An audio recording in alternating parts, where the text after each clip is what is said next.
What is up, Rap Potential YouTube? Welcome to today's video. We're going to be cranking on videos and on cars for the next 2 weeks because we have 15 days until the Tennessee crew departs for Deals Gap. This car has to go and the blue first gen has to go, which if you go look back at the last video on that car, it left for paint and it was fully gutted. So we have to basically build 2 cars in 2 weeks. With that being said, it's going to be a lot of late nights and there's going to be a lot of videos. So, enjoy the videos the next couple weeks of me being tired, working on cars for you guys, because we're going to get this stuff done. So I got into a little bit of I started cranking on this engine, and I filmed some stuff, and I'll put it in the next bit of the time-lapse, getting the front cover on and the front stack. We checked the in-play. We got the in-play set right. One thing, you should always be able to feel a little bit of in-play, just pulling on it. So make sure that once you put your front stack on the front cover that you still have in play. I'd say rarely it would go away, but just make sure. We got the water pump on. I got to put the water pump pulley on. Also, little tip on your water pump. If you're not using the full metal gasket for the front cover, okay, so these have a form-fit metal gasket. It looks just like one of these intake gaskets here, which I'll show you. Oh, they're all taped together. So it looks like one of these intake gaskets. It's a big front cover water pump gasket thing. If you're not using one of those, you need to provide some sort of spacer for the bolts or studs therein that aren't part of the water pump mounting surface, okay? So I've got like a paper gasket in here, right, that I cut out of my Cometic gasket material and then put that on. So then I also made 2 little paper gasket material pieces as washers to go around these studs.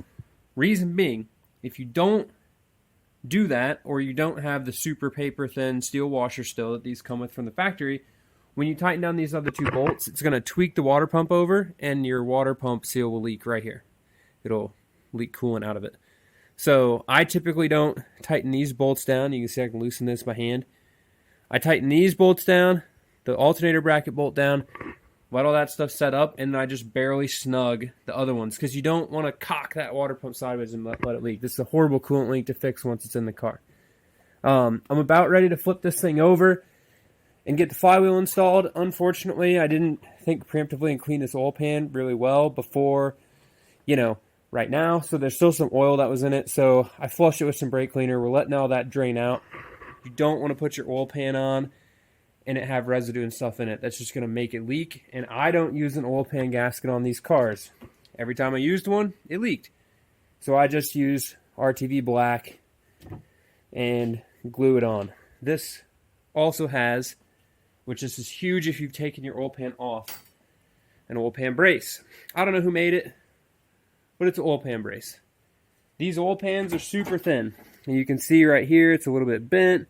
You can see right here, it's a little bit bent from prying it off. And you can hammer them straight. They won't be straight. You got to have a brace like that if you're going to use these sheet metal oil pans.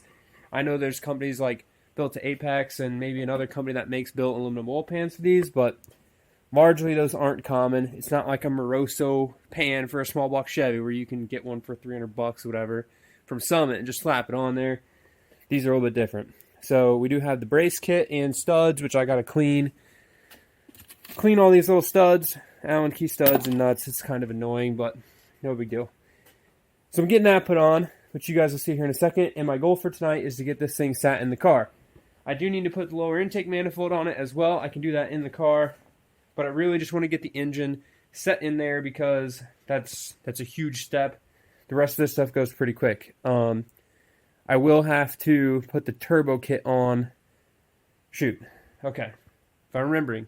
This turbo kit doesn't just go on the side of the engine. I have to lift the engine up to get it to clear the frame rail. Or say frame rail.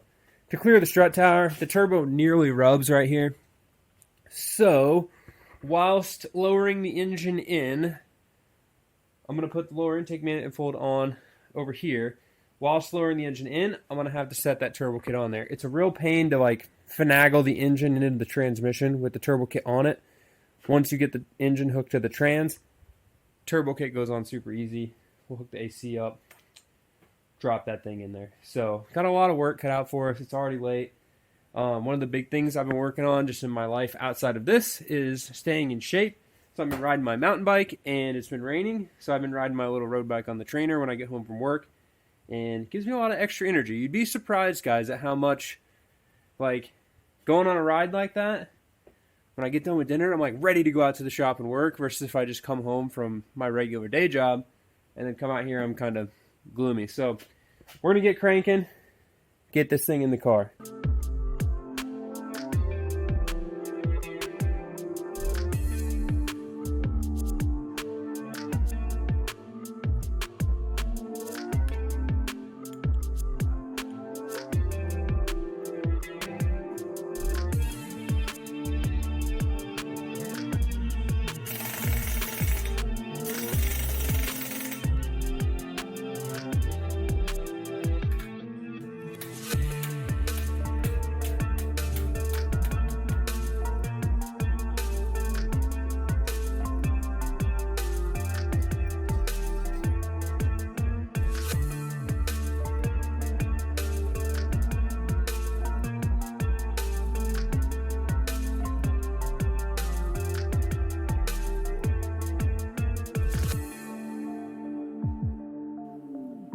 We've now reached the part of this process that gets a little tough.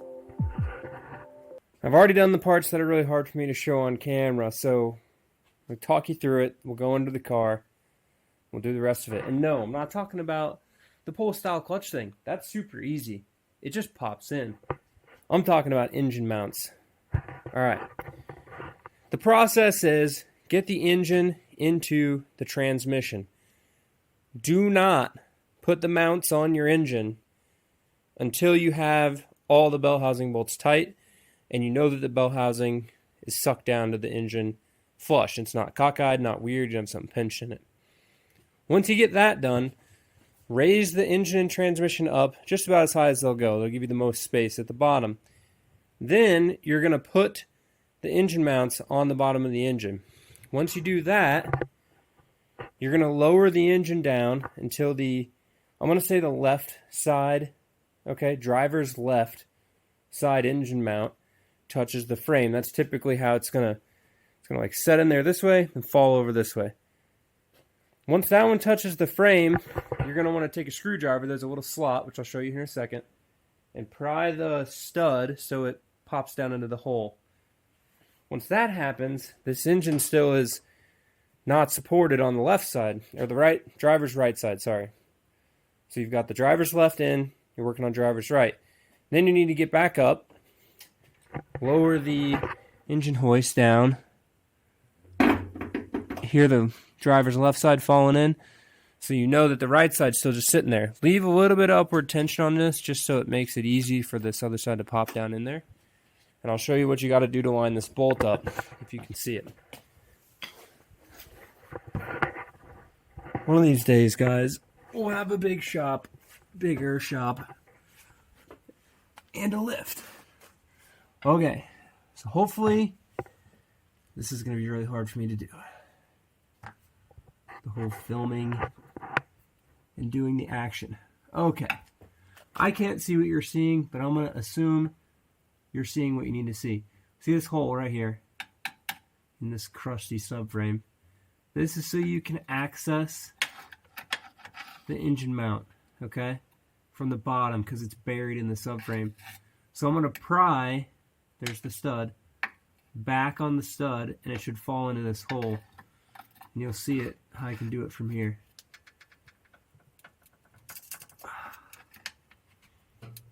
Just like that. Boom. Notice, there's still upward tension on this. See how that moves up and down when I barely push on it? It's not seated all the way. You can see this side, seated all the way. Winner. Clutch thing, just pry the throw-out bearing into the clutch. It works, snaps right in. So once you got those two engine mounts dropped in just like that, it's the same process that I just showed you for the first side. Mazda makes that real easy. Giving you that nice access hole in the subframe. Once you got that done, you can remove your giant engine hoist from the equation. And if it's super late at night like this, I'm calling it a night. So, what did we accomplish today? We got the engine dressed up. We got the oil pan, front cover, all the front stuff on. I got the AC bracket hooked up. AC is on. I didn't discharge the AC system, so if you're going to do that, this gets ultimately easier. Then you just have to hook up lines and stuff. But so I had to put the compressor on. But it's in, and it looks pretty nice. And now you're going to ask, what the heck? Where's the turbo? Yes, I've got to put this on. The turbo manifold and turbo. It's going on as one piece, just like it is. It's how I took it off. It's how I put it on. It's how I put it on the last time. It won't just fit in here. So what I'm going to do is put, and you'll see this in the next video, I'm going to put the driver left engine mount bolt on loosely. Just thread the nut onto that stud. I'm going to pick the engine back up and just kind of rock it over. That'll give me enough room to slide that whole turbo in there and get it on. And then we're going to go. You know what? What the heck? Why put off until tomorrow, which you can get done today? I'm going to do it right now. Let's do it. Behind this. Oh, man. It is way too late. I'm too tired. Stay, boy. Don't worry. We will not fail. I will get this in here. I got it out of here. It's got to go back in here. Oh, man. So close yet so far. Oh, yeah, there we go. There we go. Now we're moving in the right direction. Oh, yeah. Oh, come on. Yes.